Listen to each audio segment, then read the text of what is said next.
Itu persoalan-persoalan batinnya semua.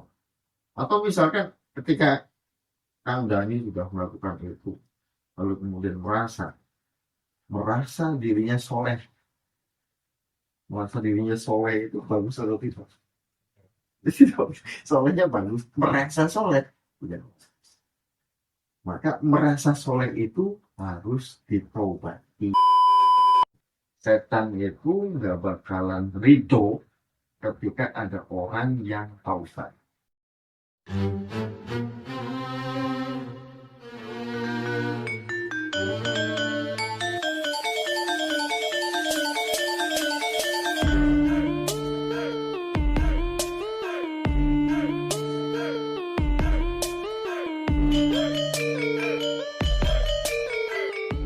Warahmatullahi wabarakatuh.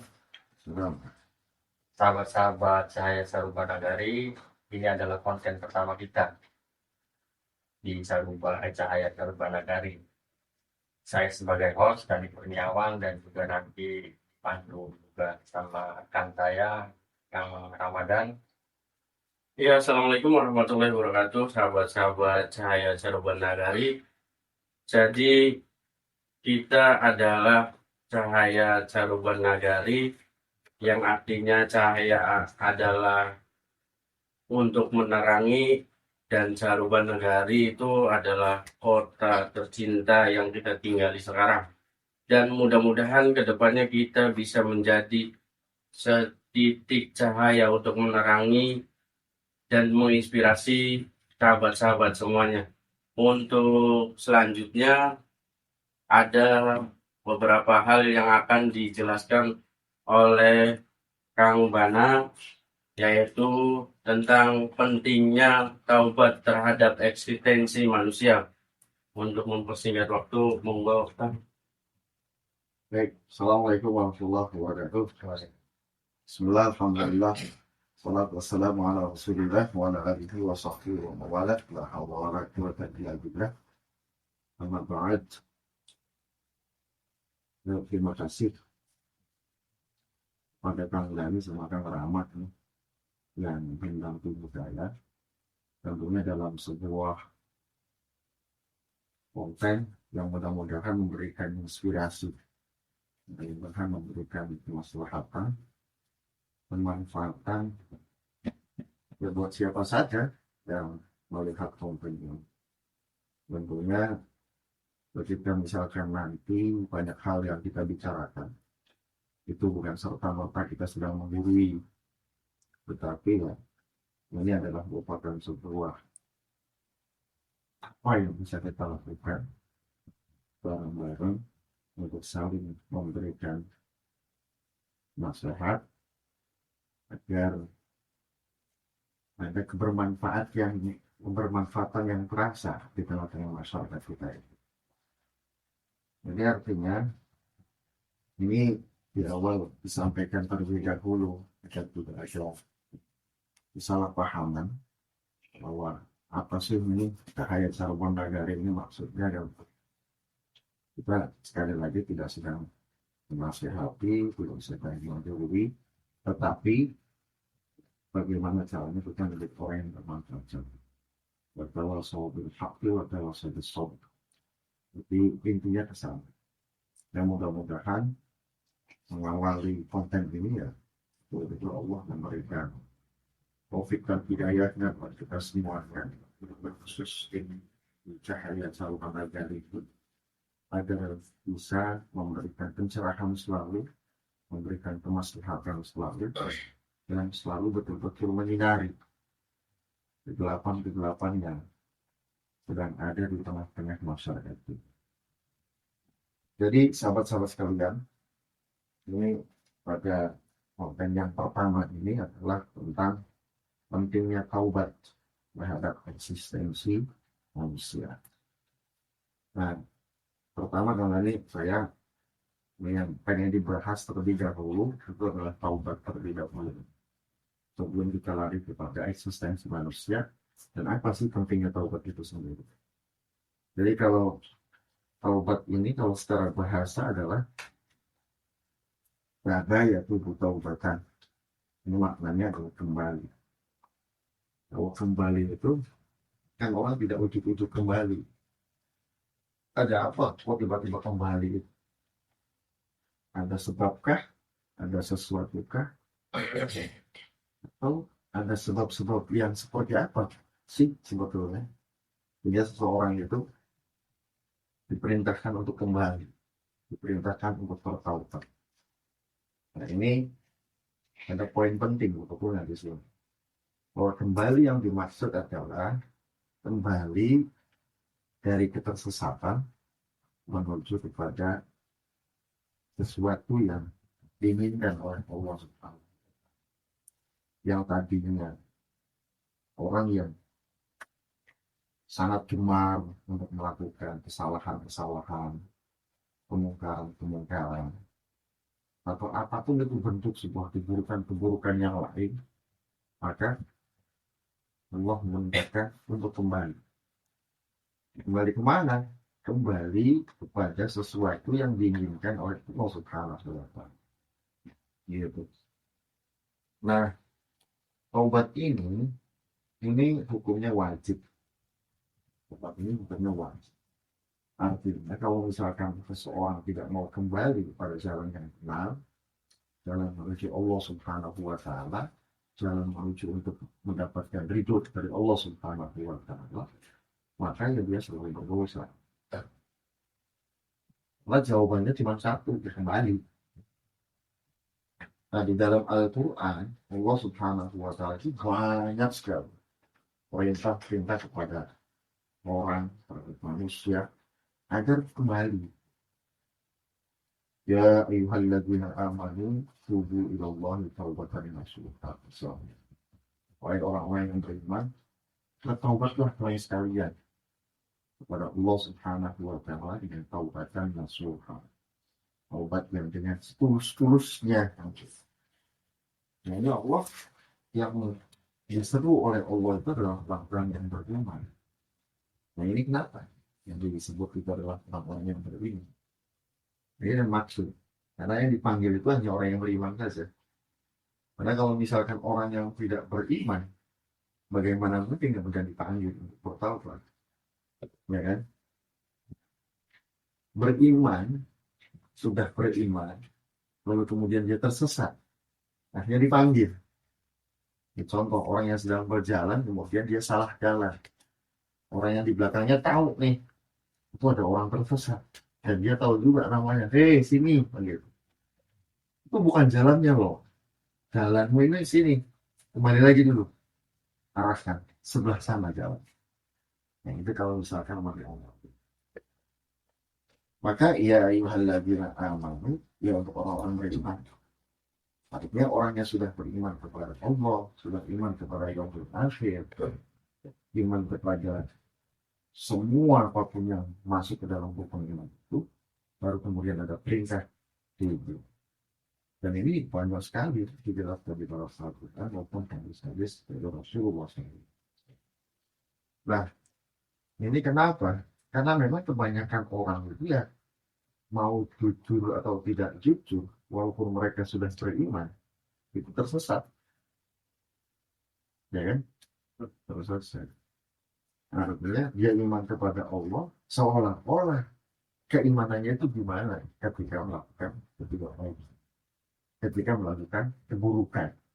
Katanya iman, tapi itu tetap melakukan keburukan, itu gimana? Jadi mempertanyakan keimanan. Artinya juga antara perlakuan manusia, perlakuan orang terhadap keyakinan yang dimiliki olehnya itu saling berkaitan. Makanya urusan iman itu yazid wa yanqus, akan menambah, akan berkurang. Kalau lagi nambah, jadi ya jauh dari maksiat. Tapi kalau sudah berkurang, kadang-kadang ya seolah-olah lupa. Hanya melakukan hal-hal yang tidak diperkenankan oleh Allah Subhanahu. Yang kedua adalah tujuh, tobatlah kamu. Nah, tobat ini adalah syarat mutlak bagi semua orang. Nah, kita ini orang biasa, yang bukan nabi dan juga bukan rasul. Artinya karena orang biasa itu pasti berdosa.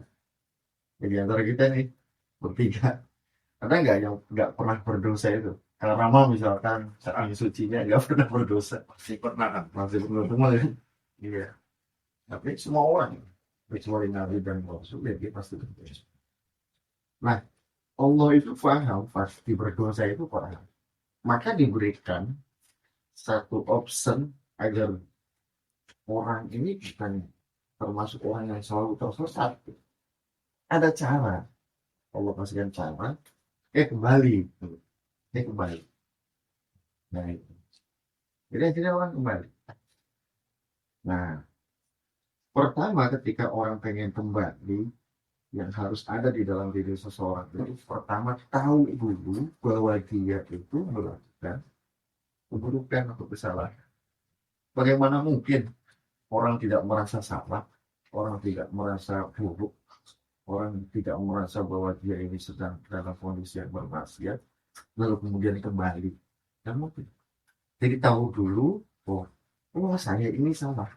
Dan harusnya aku dulu, saya salah. Saya maksiat. Saya melakukan hal yang dilarang oleh Tuhan. Ya, tahu dulu. Setelah tahu baru kemudian prosesnya adalah menyadari bahwa itu kesalahan. Maka timbul sebuah penyesalan. Jadi kalau tidak tahu, tidak menyadari, nggak mungkin ada penyesalan. Dan setelah ada penyesalan, baru kemudian mencari. Aduh, Tuhan, saya ini salah. Saya harus gimana? Nah, ini perlu cari. Jalan menuju taubat. Ya.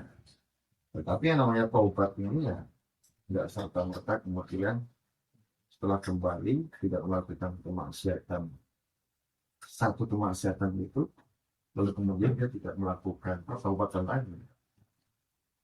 Bisa jadi nanti suatu saat dia akan melakukan perbuatan yang melakukan ini perbuatan yang sama. Bagaimana itu? Dia kembali lagi. Nanti taubatnya gimana? Ya berarti taubatnya belum sempurna. Kalau taubatnya belum sempurna, ya disempurnakan.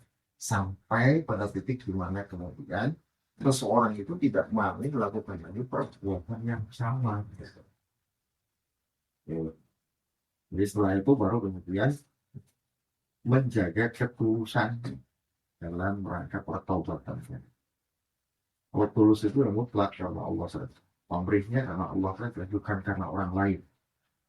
Karena orang bertaubat, ya bisa jadi perbuatannya sudah berhenti, dia tidak melakukan lagi, tetapi ada unsur kebanggaan. Misalnya. Saya mabuk. Gitu. Atau saya sekarang sudah bertaubat. Ini cerita-cerita orang taubat. Bukankah orang mabuk itu misalkan menjadi aib? Kok malah diceritakan? Ini sedang taubat atau sedang bangga dengan kemaksiatannya? Tipis kan gitu. Nah, ini yang harus dijaga. Ini yang disebut dengan nasuha itu begitu. Tulus dan selalu dijaga pertobatan. Harusnya gimana? Ya orang bertobat malu lah. Malu. Malu. Ya, orang tidak ada yang tahu kan gitu. Sampai kemudian bagaimana caranya Tuhan atau Allah ini mengampuni seluruh kesalahan-kesalahannya kan begitu. Harusnya begitu. Jadi pada intinya taubat itu seperti itu karena lihat sama agama ini. Gitu. Untuk awalan lah sebagai taubat. Ya,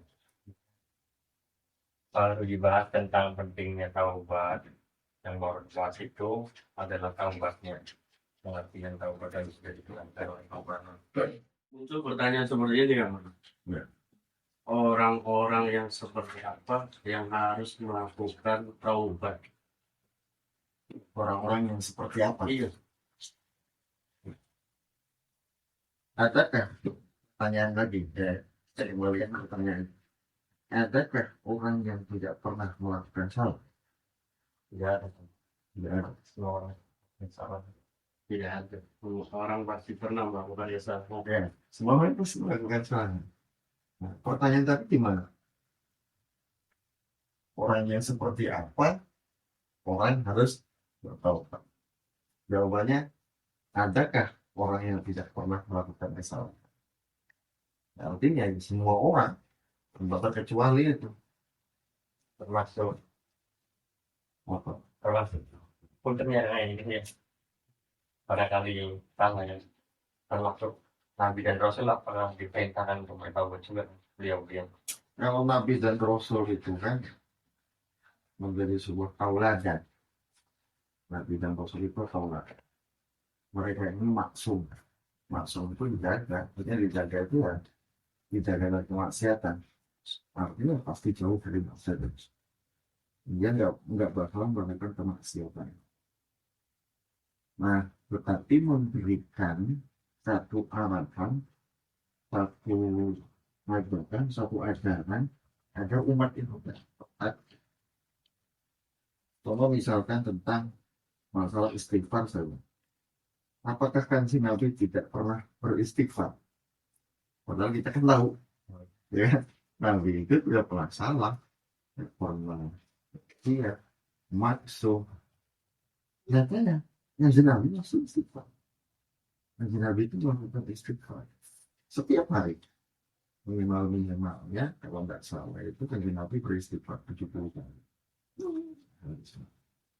Nah kita gimana? Ya tidak dijamin kemaksumannya, kemudian yang banyak kesalahannya, dosa-dosanya. Kalau tidak taubat itu gimana?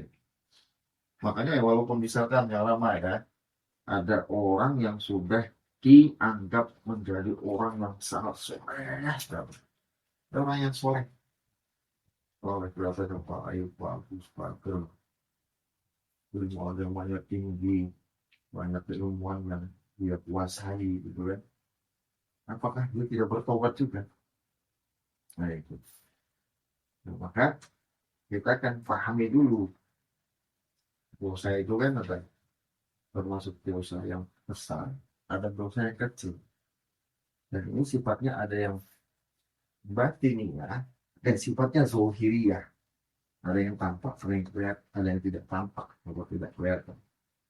Yang tampak yang bagaimana? Yang jelas kelihatan secara kasat mata, secara zohir. Artinya kalau ketika misalkan dilihat itu ya bisa. Ada orang mencuri, itu bisa dilihat. Ada yang secara batin.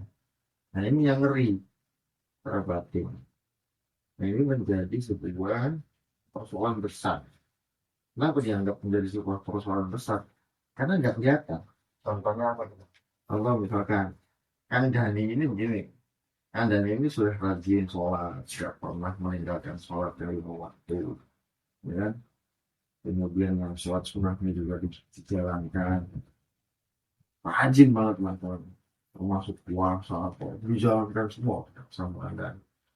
Nah, apakah kemudian ketika melakukan itu semuanya itu sudah baik zahir dan batin?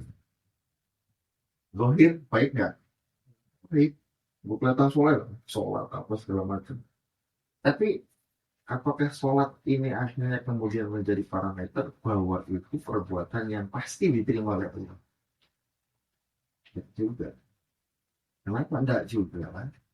Karena bisa jadi ketika melakukan sholat itu ada unsur-unsur pengharapan yang lain yang dilakukan oleh seseorang. Misalkan apa? Dia rajin gara-gara pengen dipuji oleh mertuanya yang soleh, gitu kan? Bisa. Berarti itu karena Allah maka karena mertua dikira. Itu contoh kecil, contoh kecil gitu.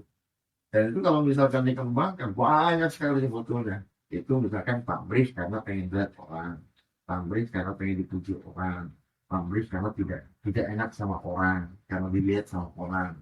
Itu persoalan-persoalan batinnya semua. Atau misalkan ketika Kang Dhani sudah melakukan itu, lalu kemudian merasa dirinya soleh, itu bagus atau tidak? Solehnya bagus, merasa soleh. Maka merasa soleh itu harus ditaubati gitu. Nah, gimana? Ya beristighfar, meminta ampun dari Allah, mohon ampun. Kan gitu. Saya ini ya paling salah, kekeliruan, harus diberesin dan terus gitu. Jadi ya taubat itu sama mati, kira-kira begitu lama. dan dilakukan oleh setiap orang. Jadi nggak ada urusannya sudah baik, sudah nggak tobat lagi kan? Enggak. Makanya di dalam Al-Quran itu bahasanya Innallaha yuhibbut tawwabina wa yuhibbul mutatahhirin. Sungguh Allah itu mencintai orang yang bertobat, orang yang mensucikan diri. Kenapa selalu bertobat? Ya kan itu malah. Saya tidak sedang melegalkan loh ya. Ketika sudah melakukan salah, nanti akan salah lagi, akan salah lagi. Kamu tidak melakukan kesalahan yang sama, kesalahan yang berbeda. Sudah melakukan, ada yang berbeda lagi. Minimalnya kamu secara zuhiriyah itu sudah baik semua batinnya. Kenapa? Karena di situ ada perang lawan nafsu.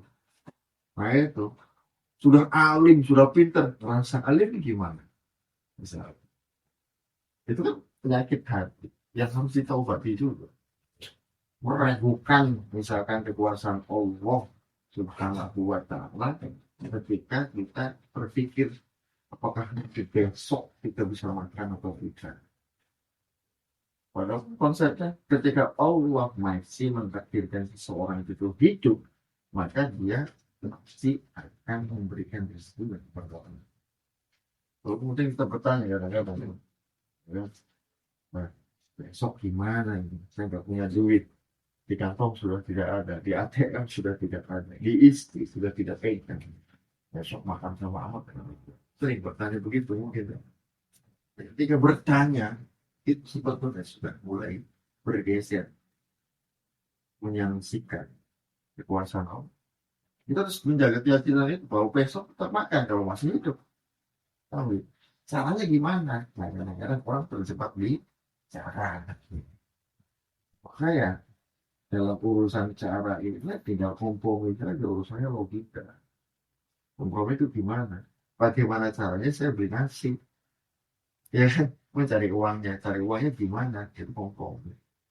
Pengen usaha, pengen jualan, pengen minjam, pengen nyuri, itu kan pilihan, mana yang diridhoi gitu. Jadi ya, sampai kapanpun kita harus tahu zohir mutakhir.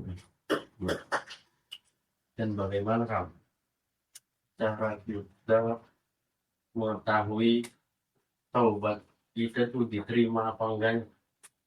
Membuat kita diterima atau tidak. Ada yang ngasih bocoran gitu.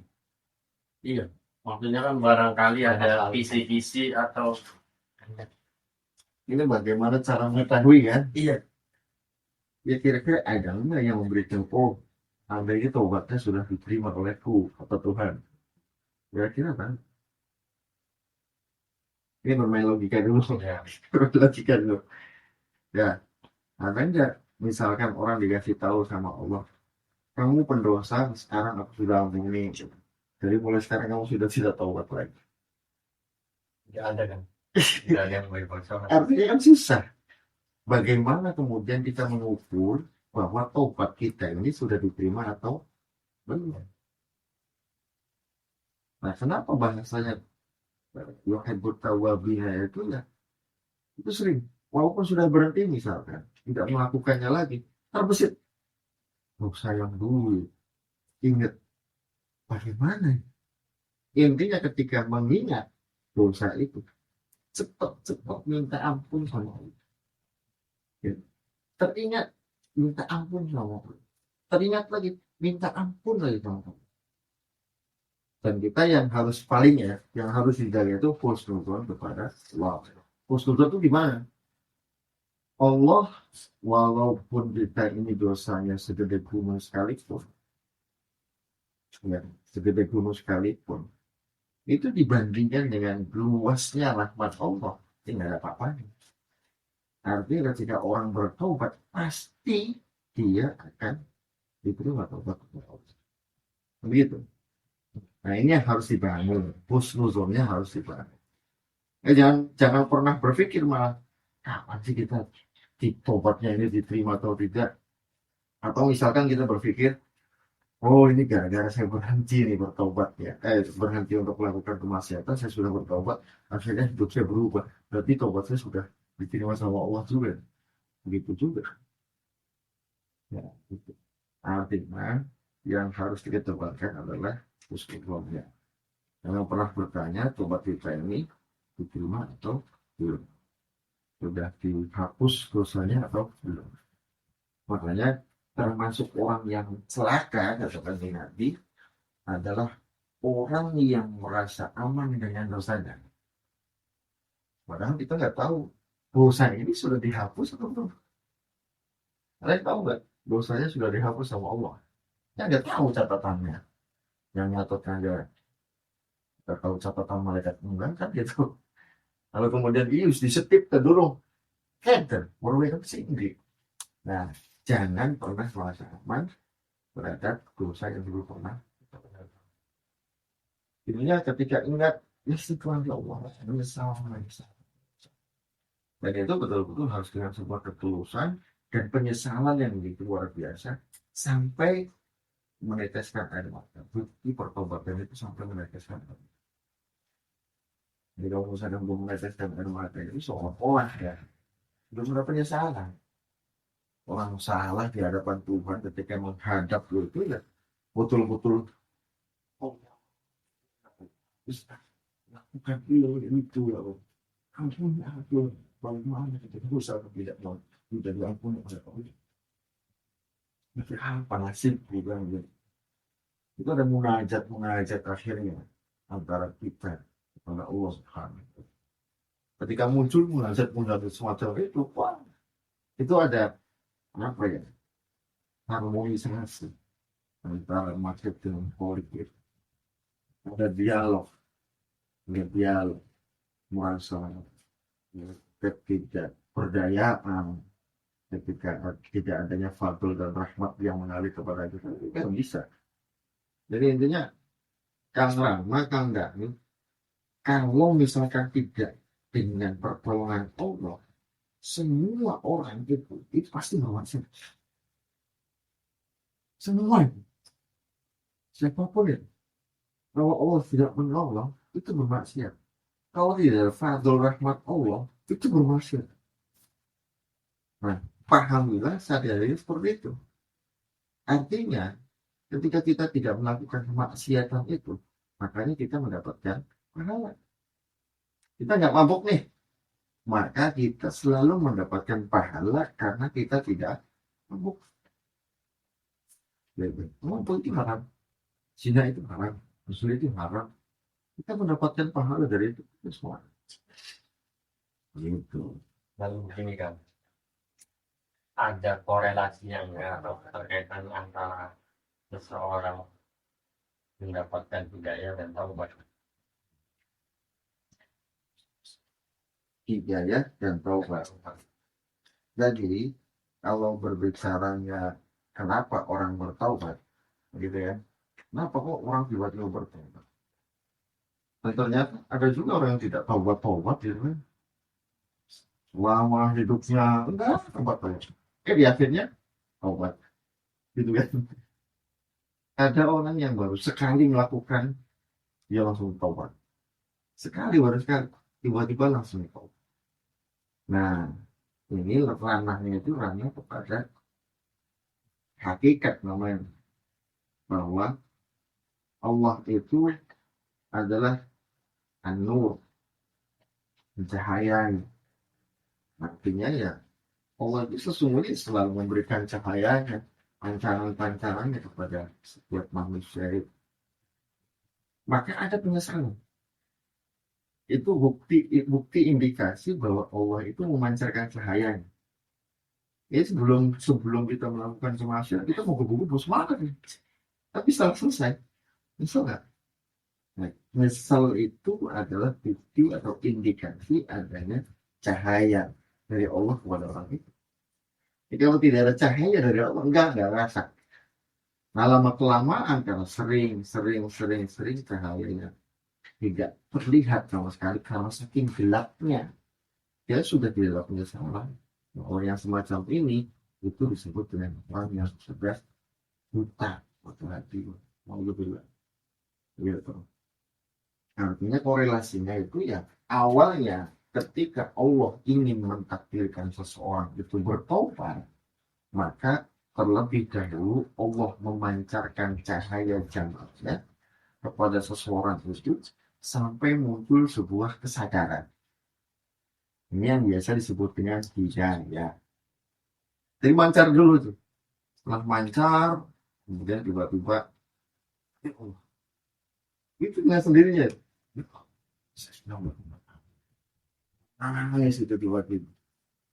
Mengeluh, orang nangis saking malunya, saking takutnya.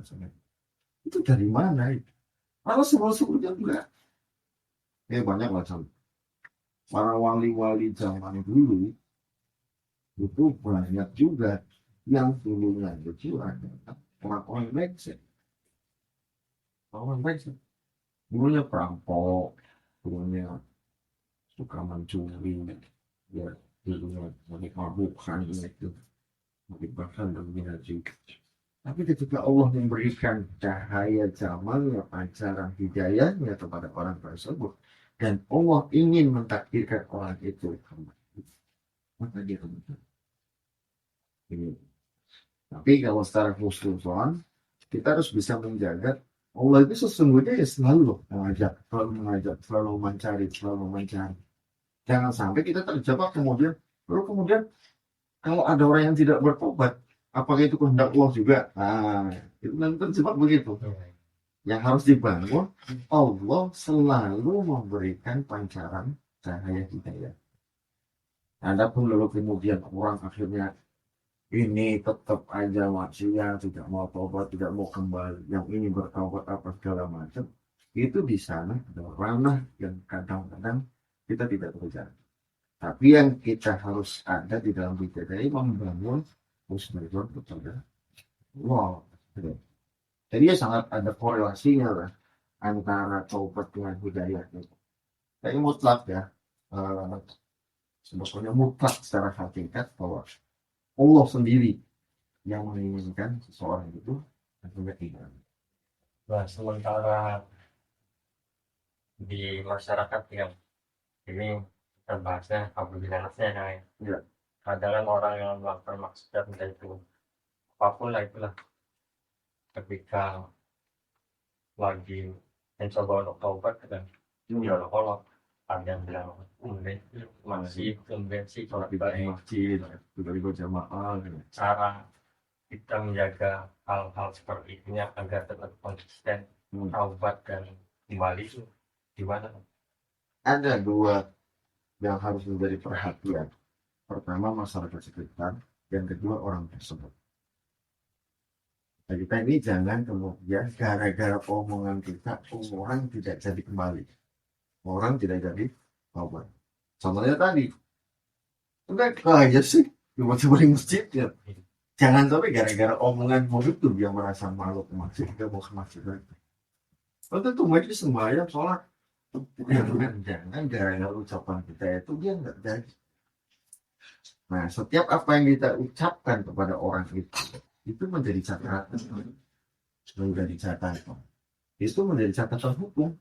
Ketika mulut ini sudah mengeluarkan kalimat, kata-kata, itu akan dihisab. Ya. Nah, satu itu. Yang kedua, orang yang pengen kembali pada Allah bertobat, pertama itu pasti sudah ada keinginan yang kuat untuk kembali. Membangun prasangka kepada Allah juga harus dipertajam. Kemudian dalam rangka menjaganya itu jangan pernah berhenti untuk selalu memperbaiki. Dengan cara bagaimana? Cari orang yang bisa menjaga itu. Contoh misalkan pertemanan kadang-kadang ya sangat mempengaruhi. Kamu tidak orang tiba-tiba doyan mabok tuh awalnya pasti berteman dulu sama mabok.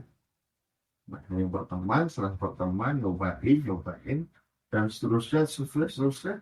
Aduh, gimana kan? Maka gimana? Ya harus bisa membatasi itu. membatasi pergaulan. Pergaulan yang menghantarkan kita terjerumus ke dalam sesuatu yang dilarang oleh Allah, dihindari dulu. Karena kita belum kuat. Nggak tahu kalau misalkan betul-betul sudah taubat, sudah bagus, sudah secara zahir dan batinnya sudah matang, kemudian pengen mendakwahi orang lain, mengajak teman-temannya untuk kembali kepada Allah, beda cerita. Tapi kalau misalkan ternyata dirinya belum belum mampu, ya sudah fokus untuk memperbaiki diri dulu. Cari pertemanan, cari guru, mencari ilmu. Nah, ini untuk memperkokoh. Karena setan itu nggak bakalan ridho ketika ada orang yang taubat. Pasti akan diganggu, pasti akan diiming-imingi. Ya tiba-tiba muncul misalkan dalam benaknya, ah Tuhan ini kan maha menerima taubatnya, sekali lagi kayaknya nggak apa-apa ya. Tiba-tiba bayar begitu. Kita melakukan lagi ya, karena kok betul sih. Akhirnya melakukan lagi. Kenapa? Karena itu kadang-kadang bisikan dari setan. Maka harus bagaimana? Ya harus bisa mengendalikan sampai hal-hal yang seperti itu. Kalau misalkan dia sowan lah pada kiai aku pengen balik, pengen tobat, tolong bimbing saya, tolong doakan saya. Doa juga penting, doa juga perlu dibimbing, dikasih ilmu, dikasih wejangan, dikasih nasihat, silaman rohani. Nah itu yang akan menghamparkan keistiqomahan kita. Lebih dua, mungkin yang harus harus menjadi perhatian penting di tengah-tengah masyarakat. Ketika ada orang yang mulai baik, jangan diledekin, jangan dibully.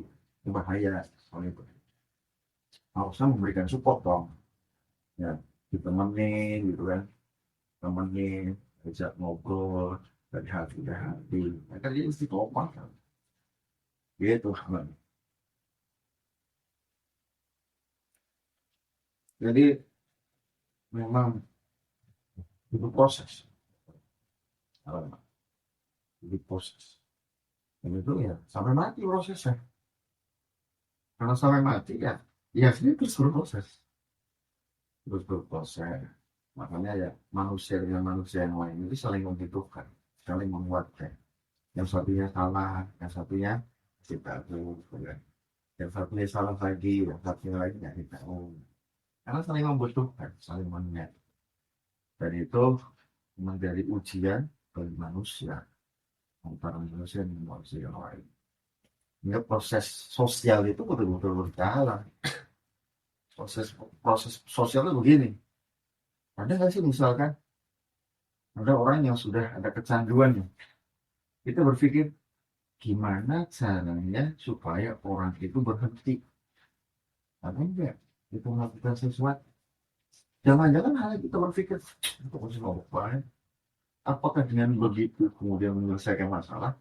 Ya juga. Atau misalkan minimal Anda doain nggak sih orang yang sedang begitu? Nah, jangan jadi doain juga, hanya moyokin. Amel kan sih. Jangan begitu. Apa yang bisa kita lakukan nih misalkan? Ada temanmu, ada saudaramu, oh itu begini, itu masih didekati, itu masih diobrolin. Itu melakukan itu belum sih? Jangan-jangan kita nggak melakukan itu kan? Nah itu termasuk jaringan juga untuk kita. Artinya ketika misalkan ada orang yang tadinya tersesat, lalu kemudian diajak oleh kita dan mau kembali, ya kan?